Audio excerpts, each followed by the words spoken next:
અને હળવદ શહેર તેમજ ગ્રામ્ય વિસ્તારમાં ભારે પવન સાથે વીજળીના કડાકા ભડાકા સાથે વરસાદ વરસી રહ્યો છે। હળવદ શહેરમાં અત્યારે મેઘરાજા મહેરબાન થયા છે।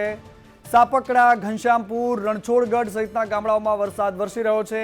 વેગડવાવ, માળિયાદ, કીડી સહિતના જે ગામડાઓ છે ત્યાં આજે ભારે વરસાદ વરસી રહ્યો છે। વીજળીના કડાકા ભડાકા થઈ રહ્યા છે। ગોરંભાયેલું આકાશ છે અને ક્યાંક વરસાદ મન મૂકીને વરસી રહ્યો છે તો ક્યાંક છૂટો છવાયો વરસાદ છે। આ તમામ તસવીરો અમે તમને બતાવી રહ્યા છીએ।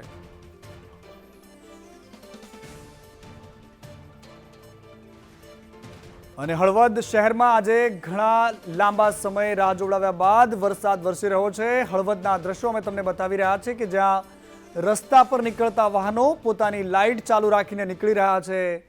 આ વાતાવરણ જે છે એ હળવદ શહેરનું છે। મોરબી જિલ્લામાં સાર્વત્રિક વરસાદ થઈ રહ્યો છે પરંતુ હળવદમાં પણ રસ્તા પર પાણી વહી રહ્યા છે। લોકોના પારાવાર મુશ્કેલી પડી રહી છે કારણ કે અહીંયા પાણી ભરાવાની સમસ્યા પણ સામે આવી છે।